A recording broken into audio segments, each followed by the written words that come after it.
Bismillahirrahmanirrahim. Assalamualaikum warahmatullahi wabarakatuh. Alhamdulillahi wa kafa wassalatu wassalamu ala nabiyil mustafa wa ala alihi mujtaba ashabihi hum ahlus sidqi wal wafa amma ba'd. Bapak-bapak, Ibu sekalian rahmati Allah. Pada pembelajaran kali ini kita akan mengambil tema ya sesuai dengan RPS yang ada. Saya coba masukkan juga terkait dengan event organizer syariah, yang mana ini terkait dengan wedding, wisuda, seminar, tentunya dalam perspektif fikih pengelolaan dan produk lembaga bisnis syariah.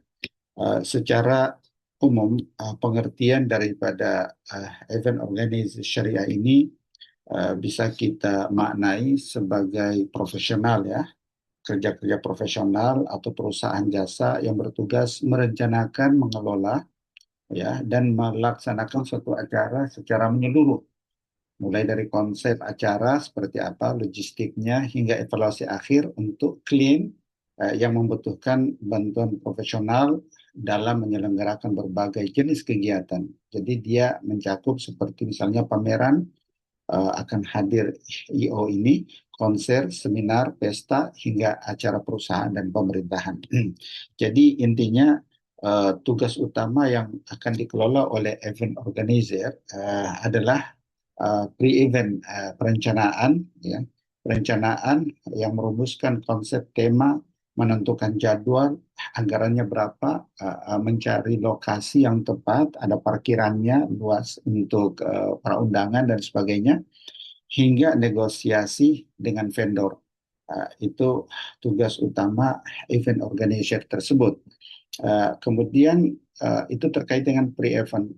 Kalau during event, selama proses dan pelaksanaannya juga dia mencakup mengatur logistik, dekorasi, membuat dekorasi biar indah, peralatan yang dibutuhkan, security-nya, pengamanan, serta memastikan acara berjalan sesuai rencana dan menciptakan pengalaman yang berkesan, sehingga para hadirin yang hadir dalam I/O tersebut merasa puas. Kemudian yang terakhir evaluasi, yang disebut dengan post event, yaitu tentunya melakukan penilaian setelah acara tersebut selesai untuk memastikan kepuasan klien dan kualitas acara. Dari pengertian I/O yang saya coba jabarkan dalam slide ini, tentunya kita dapatkan ada beberapa jenis acara yang ditangani oleh I/O tersebut. Seperti kalau dalam bentuk corporate itu seminar, gathering, peluncuran produk, pameran dan sebagainya.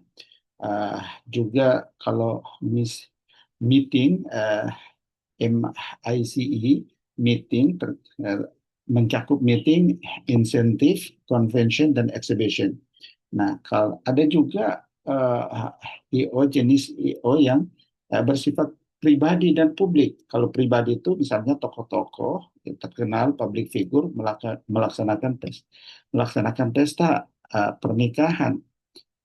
Kalau dalam bentuk publik misalnya festival, konser nasyid, konser musik, acara pemerintahan dan konferensi. Jadi pentingnya IO ini ya, uh, kita bisa melihat daripada bentuk membantu klien mewujudkan acara impian tanpa harus pusing lagi mengurus detail teknis daripada acara tersebut. Jadi dia sangat urgent dari sisi pelaksana tersebut ya, sahibul hajah. Ya, di mana dia memastikan acara berjalan profesional, efisien, dan memberikan pengalaman tak terlupakan bagi semua yang terlibat. Eh, yang melatar belakangi kita sampai perlu mengambil salah satu materi yang bernama Event Organizer Syariah ini tidak lain adalah pertama, industri event organizer ini ya, ini berkembang pesat luar biasa. Wedding organizer, EO wisuda, ya, seperti kemarin wisuda yang dilaksanakan oleh SEBI, seminar, tablik akbar, konser, hingga corporate event. Namun dalam praktiknya sering sekali ditemukan apa ikhtilat, bebas laki dan perempuan. Itu sudah tidak jadi rahasia, sudah menjadi rahasia. Kemudian hiburannya terlalu berlebihan, itu yang dijumpai. Musik melalaikan dan sebagainya. Busana tidak sesuai dengan syariat. MC yang memandu acara tersebut juga kadang ya Allah alam ya, kadang menggunakan bahasa-bahasa vulgar dan konsep acara juga terkadang melanggar adab-adab Islami. Dokumentasi yang membuka aurat dan eksploitasi di media sosial. Ini menunjukkan kenapa kita harus melihat atau membuat event organizer ini berdasarkan prinsip syariah ya, karena fenomena yang kita lihat seperti itu. Nah, bagi umat Islam, sebab apa? Bagi umat Islam ini acara bukan sekedar seremonial, tetapi juga ibadah sosial yang harus tunduk kepada nilai-nilai syariat. Dan juga munculnya IO syariah ini sebagai reaksi terhadap hedonisme acara. Ya, kita lihat subhanallah ya, kalau orang kaya mempertontonkan kekayaannya gitu. Padahal dalam Islam itu, dalam event-event seperti yang dilakukan harus mengundang orang miskin gitu, bukan hanya orang kaya, apalagi sampai memperlihatkan suasana pesta dan acara yang penuh dengan tabdzir dan israf. Nah, EO Syariah ini hadir, ya, event organizer Syariah ini hadir, ya kalau bisa kita hadirkan dalam acara-acara seremonial resmi ataupun tidak resmi. Itu tujuannya untuk apa? Menjaga maqasid syariah, khususnya terkait dengan hifdzuddin dan hifdzul ard, menjaga agama dan menjaga marwah kita. Kemudian menjadi solusi halal bagi umat Islam. Orang Islam mencari gimana sih event organizer yang sesuai dengan syariat itu. Inilah IO syariah yang ditawarkan seperti ini, mengintegrasikan nilai ibadah, adab dan profesionalisme dalam satu waktu. Kemudian menghindari normalisasi kemaksiatan dalam acara formal. Sebab kalau kita diamkan, berarti kita setuju gitu. Secara tidak langsung kita menormalisasikan kemaksiatan, pelanggaran syariat dalam acara-acara formal tersebut seperti itu. Nah, uh, jadi ini beberapa urgensi event organisasi syariah sehingga perlu kita tawarkan dan dijadikan alternatif bagi umat Islam. Ada beberapa jenis akad yang bisa digunakan dalam event organisasi syariah. Jenis akad yang paling utama dan pertama adalah akad ijarah. Akad ijarah ini sewa jasa atas manfaat kegiatan pekerjaan dengan imbalan ujrah, dengan imbalan fee yang jelas ya. Jadi event organisasi syariah menyediakan jasa perencanaan, pelaksanaan dan pengelolaan acara dari awal sampai selesai. Kemudian klien membayar fee yang disepakati. Nah, syarat sah akad ijarah itu kan jasanya jelas ya, ruang lingkup pekerjaan itu jelas, upahnya juga jelas, tidak mengandung maksiat acara yang dilaksanakan, yang diselenggarakan, dan kerelaan yang terjadi antara kedua belah pihak, antara dan minkum. Nah, ada beberapa akad pendukung selain al-ijarah, bisa digunakan akad wakalah dalam bentuk apa? IO-nya mewakili klien mengurus vendor. Bisa juga digunakan akad ju'alah, bonus jika target acara tercapai memuaskan. Kemudian akad syirkah, yaitu kolaborasi EO dengan vendor lain. Larangan dalam akad event organizer ini adalah akad untuk acara maksiat itu tidak boleh, konser maksiat, pesta khamar ya dan sebagainya, joget-joget. Apalagi sampai ada yang main sabu-sabu di acara tersebut, itu harus dihindarkan dan dilarang ya. Unsur gorornya ada, misalnya ketidakjelasan layanan. Kemudian juga tadlis, ini larangan dalam akad EU syariah. Tadlis, penipuan, ya, konsepnya katanya syariah, tapi ternyata sama aja dengan yang vulgar-vulgar yang lain. Oke, kemudian itu ya beberapa akad yang bisa digunakan dalam event organisasi syariah yang ditawarkan. Kemudian hiburan dan musik dalam IO syariah ini. Seperti apa sih hiburan, musik, juga termasuk MC dan dokumentasi dalam event organisasi syariah. Kalau hiburan dan musik, itu menurut pendapat ulama boleh, ya, sebagian pendapat ulama modern, termasuk Dr. Yusuf Al-Qaradawi, membolehkan dalam apa? Nasyid. Nah, kalau ruang lingkupnya itu seperti nasyid yang kita sering nonton dan saksikan, ada rebananya ya. Kalau misalnya ada nyanyian dengan menggunakan musik rebana, ada selawatannya, musiknya tidak melalaikan, kemudian konten daripada lirik musiknya itu tidak ada yang membuat orang berpikiran maksiat dan sebagainya. Dan yang terlarang dari musik itu kalau dia mengandung lirik maksiat, mengundang syahwat, menyerupai majelis fasik lainnya. Apa dalil yang bisa kita gunakan? Seperti tidak, kalau bapak-bapak ibu-ibu buka Al-Quran surat Luqman ayat 6, Luqman surat Luqman ayat 6, Allah Subhanahu wa taala berfirman, "Wa minan nasi may yashri lahwal hadis." Di antara manusia itu ada yang mempergunakan perkataan yang melalaikan. Itu konotasi dari ayat ini kepada musik yang melalaikan ya. Kemudian MC, Master of Ceremony ini kalau disyaratkan dalam IO Syariah, si MC-nya ini ada syarat. Syarat MC Syariah adalah dia menutup aurat, jelas ya. Bahasa santun dan tidak vulgar yang digunakan.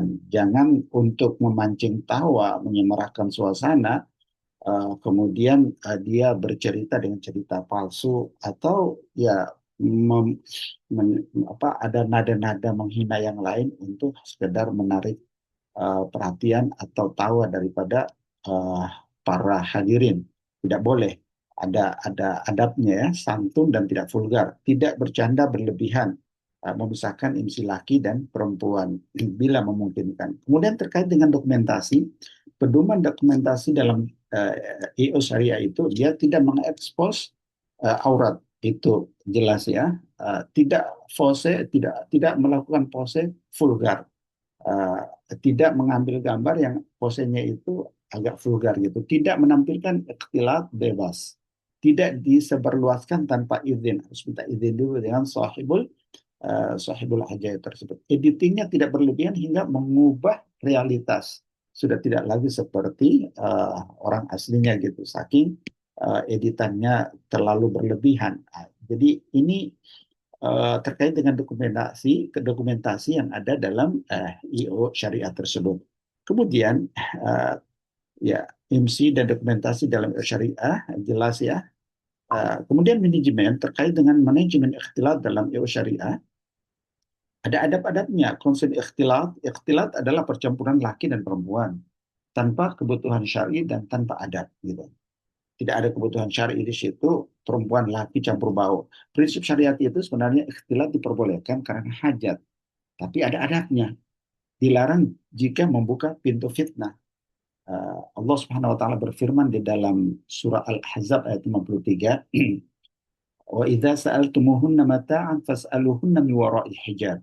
Itu sebenarnya terkait dengan istri Nabi Shallallahu Alaihi Wasallam. Adab ketika berinteraksi dengan istri Nabi dan sahabat yang lain gitu, sepeninggal Nabi Shallallahu Alaihi Wasallam. Dan apabila kalian meminta sesuatu kepada mereka, yaitu perempuan-perempuan, maka mintalah dari balik hijab. Ada tirai. Uh, ini dalil yang bisa digunakan terkait dengan manajemen ikhtilat dan adab syariahnya. Kemudian juga implementasi teknis uh, event organisasi syariah, tempat duduk harus terpisah, antriannya juga terpisah. Kalau misalnya ada uh, makan, tempatnya juga terpisah antara laki dan perempuan. Petugas sesuai dengan gender, area backstage-nya juga terpisah. Di belakang panggung biasanya kan mau ditampilkan sekelompok yang akan menghibur para hadirin gitu ya. Ada beberapa kumpulan orang di belakang layar, itu kan biasanya laki dan perempuan gitu, dan banyak orang itu juga harus harus jelas terpisah ya secara gender. Jalur masuk keluar berbeda jika memungkinkan. Nah, kita ada beberapa fatwa yang bisa dijadikan sebagai landasan syar'i terkait dengan uh, event organisasi syariah ini. Prinsip umum ulama bahwasanya ulama itu sepakat ya, hukum asal muamalah itu adalah boleh. Al aslu fil asya'i al ibahah. Dan dia menjadi haram jika apa? Mengandung maksiat. Kalau sudah mengandung maksiat maka larangan berlaku. Melanggar adab syar'i. Jadi kalau mengandung maksiat menjadi haram, kemudian melanggar adab syar'i menjadi haram, dan mengundang fitnah yang tadinya boleh ya menjadi haram. Kemudian fatwa dan pandangan DSN MUI ya. DSN MUI kalau ya, melihat event yang seperti ini, dia harus bebas dari unsur haram dan maksiat ya. Jadi referensinya itu kalau bapak-bapak, ibu-ibu mau lihat fatwa DSN MUI nomor 21 ya. DSN MUI, Strep MUI, DSN MUI garis miring angka Romawi 10 tahun 2001. Itu pedoman umum menyatakan bahwa akad produk ya, jasa syariah tidak boleh mengandung gharar, maksiat, riba, zulm, riswah, serta barang haram dan maksiat. Kalau fatwa DSN MUI nomor 108 yang kita jadikan referensi dalam setiap materi yang disampaikan, ya, fatwa DSN MUI nomor 108 tahun 2016 itu bisa digunakan sebagai pedoman penyelenggaraan pariwisata hospitality syariah ya, memuat ketentuan praktis seperti larangan menyediakan sarana akses pornografi dan tindakan asusila serta juga menyediakan hiburan yang mengarah pada kemaksiatan. Jadi ini merupakan penerapan contoh penerapan prinsip jasa bebas maksiat. Juga ada fatwa DSN MUI yang terkait dengan event organisasi syariah ini yang bisa digunakan. Fatwa DSN MUI nomor 144 tahun 2021. Jadi dia terkait dengan marketplace berdasarkan prinsip syariah, menyatakan bahwa barang dan jasa ini mungkin terkait dengan akadnya ya. Barang dan jasa yang dijual harus bisa menjadi objek akad secara syariah dengan implikasi bebas dari unsur haram dan maksiat. Bapak-bapak itu sekalian rahmati Allah, kalau kita merujuk kepada fatwa Ibnu Taimiyah, beliau agak strict ya terkait dengan hal-hal yang bersifat umum seperti ini. Kata beliau, segala bentuk aktivitas yang mengantarkan pada kemaksiatan itu hukumnya haram. Ini bisa dilihat dalam tulisan beliau dan pernyataan beliau ini merupakan pembacaan prinsip usul fikih. Ya. Jadi dilihat dari perspektif usul fikih yang sering dirujuk pada tulisan-tulisan Imam Ibnu Taimiyah dan ulama salaf, yaitu bahwa tidak boleh menempuh cara atau wasilah mengantarkan kepada haram. Jadi al-ghayah la tubarrirul wasilah. Intinya seperti itu. Al-ghayah la tubarrirul wasilah. Kalau misalnya tujuannya itu bagus ya, tapi kemudian sarana yang digunakan itu atau misalnya tujuannya sarana yang digunakan bagus atau sebaliknya ada salah satu maksiatnya maka tidak serta-merta kemudian sarana itu membolehkan ya, dibolehkan demi tujuan yang ternyata tujuannya itu banyak maksiatnya. Kalau Dr. Yusuf Al-Qaradawi, beliau dalam kitab beliau Al-Halal wal Haram ya, seni dan hiburan halal jika tidak bertentangan dengan akhlak Islam. Ini kesimpulan beliau bisa dikatakan fatwa dari beliau. Jadi dalam kitab beliau Al-Halal wal Haram fil Islam dinyatakan dengan tegas seperti itu sehingga diambil oleh sebagian ulama kontemporer untuk dijadikan referensi terkait dengan dalil event organisasi syariah yang bisa diberlakukan asalkan adab-adabnya tetap terjaga. Ada beberapa dalil kalau kita coba telusur ya. Kalau biasanya kan ada kawan-kawan mengatakan, memang apa dalilnya gitu. Kalau nggak ada dalilnya, ngapain diadain gitu. Nggak usah dicari-cari pembenaran gitu. Nah, ada beberapa dalil yang bisa kita gunakan untuk event organizer syariah ini. Pertama, surat Al-Ma'idah ayat 2 ya. Allah Subhanahu wa taala berfirman, "Wa ta'awanu 'alal birri wat taqwa wa la ta'awanu 'alal itsmi wal 'udwan." Kemudian surat An-Nur ayat 31, ada ayat 30 dan 31 adab terkait dengan pandangan dan aurat, wa qul lil mu'minina yaghuddu min absarihim, menjaga pandangan, dan demikian juga sebaliknya perempuan, wa qul lil mu'minati yaghudduna min absarihinna wa yahfazna furujahunna. Itu ayat yang kedua. Jadi Al-Maidah ayat 2, kemudian An-Nur ayat 30 dan 31, dan yang terakhir uh, surat Al-A'raf ya. Al-A'raf ayat 31, larangan berlebihan. Ya bani Adam khudhu zinatakum 'inda kulli masjidin wa kulu washrabu wa la tusrifu innahu la yuhibbul musrifin. Maka dan minumlah dan jangan berlebih-lebihan. Sesungguhnya Allah tidak menyukai hal-hal yang berlebihan. Tapi kalau dari hadis Nabi itu tiga ayat tadi itu ya, tiga ayat yang disebutkan sebagai referensi dalil. Ada hadis Nabi lagi yang bisa kita jadikan sandaran dalil terkait dengan event organisasi syariah yang menjaga adab-adab syari tersebut, yaitu hadis yang menyatakan ala la yakhluwanna rajulun bimra'atin illa kana thalithuma syaitan.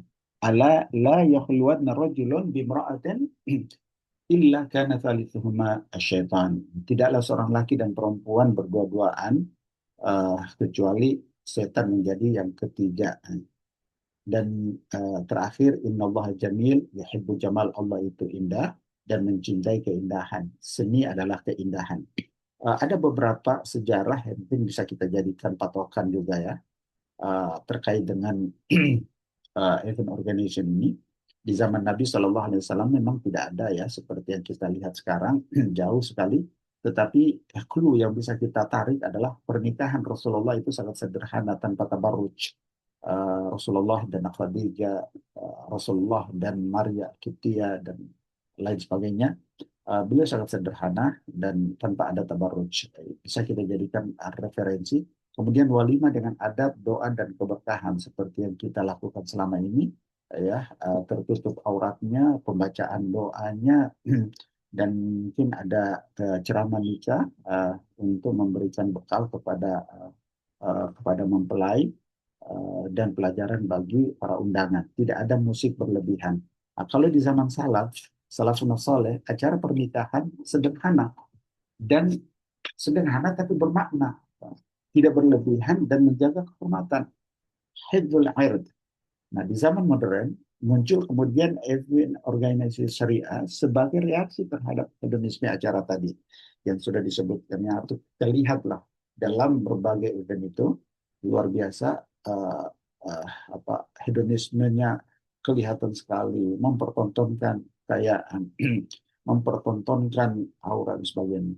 Kemudian juga event dakwah modern kita bisa jadikan ini sebagai sarana untuk dakwah di era modern yang tertata secara profesional dan syar'i. Nanti kan kalau orang hadir, nah, kemudian kita buat acara tersebut Islami, masya Allah itu menjadi inspirasi bagi generasi muda kita.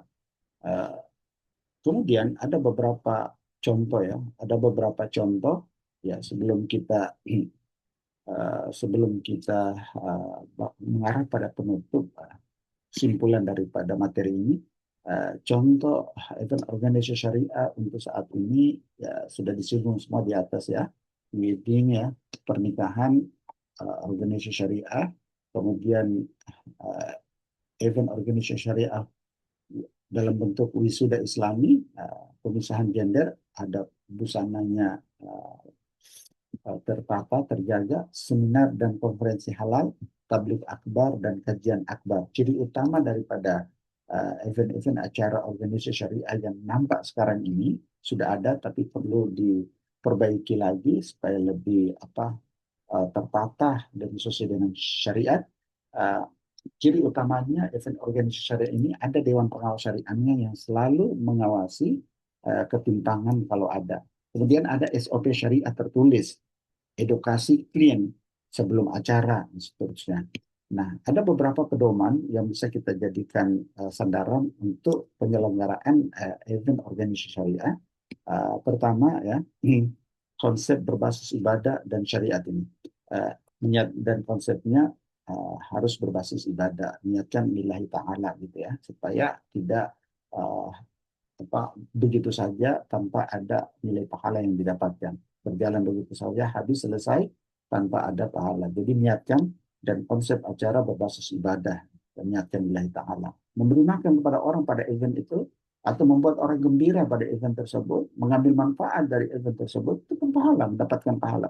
Jangan lupa menyiapkan seperti itu dari awal supaya kita dapatkan pahalanya. Kalau tidak dilihatkan dari awal, itu sama aja dengan ada kebiasaan yang tanpa ada deposit pahalanya. Kemudian akad jelas dan transparan. Ini pedoman yang harus dipegang dalam event organisasi syariah. Akadnya itu harus jelas dan transparan. Kemudian SOP syariahnya tertulis. Kurasi vendornya halal. Pengawasan selama acara, evaluasi pasca event. Dan ini pedoman untuk memperkuat sistem syariah yang ada di dalam penyelenggaraan tersebut. Ada beberapa tantangan dan dalam implementasi syariah tersebut ya. Ini sekedar pembelajaran saja supaya lebih mantap lagi ke depannya. Klien belum paham konsep syariah itu sering dijumpai. Stigma ribet dan halal. Ini ribet banget. Ribet dan mahal maksudnya. Ini ribet banget dan mahal biayanya. Kalau dibuat kayak begini lagi bukan seperti yang biasanya. Tekanan budaya populer. Ya. Kurangnya SDM dan kurangnya SDM yang paham fikih Islam. Gitu. kompetisi dengan event organizer konvensional itu tidak bisa dipungkiri yang seperti itu. Oleh karena itu ada beberapa saran dan rekomendasi yang bisa kita berikan supaya pelaksanaan event organisasi syariah ini lebih perfect dan berkualitas profesional. Untuk EO-nya memiliki konsultan fik, edukasi klien sejak awal, branding syariah yang elegan, sertifikasi dan audit syariah itu harus dimiliki oleh event organizer tersebut. Untuk akademisi, kalau ada yang tertarik melakukan penelitian dan menulis terkait dengan event organizer ini, integrasikan EO syariah dalam kurikulum LDS, praktikum dan studi kasus nyata. Itu dilakukan kalau ada event-event, kemudian dilistkan beberapa item-item pentingnya sehingga bisa menjadi bahan ke depannya. Untuk regulator, pedoman nasional PO syariah itu harus ada. Tapi sekarang ini hanya merujuk kepada fatwa DSMI 108 2016 tersebut. Insentif industri halal event itu perlu ditambah atau perlu diperhatikan juga. Sebagai penutup, Bapak-Bapak Ibu sekalian rahmati Allah, event organisasi syariah bukan sekedar bisnis, tetapi juga bisa dijadikan media dakwah, penjaga adab umat, wujud nyata ekonomi halal. Kalau dijadikan sebagai bisnis, maka ketika kita terapkan dengan sistem syariah, bukan hanya pahala, bukan hanya duit yang kita dapatkan, tapi juga pahala yang kita raup. Jazakumullah khair, itu bisa saya sharing pada kesempatan ini. Barakallahu fikum. Assalamualaikum warahmatullahi wabarakatuh.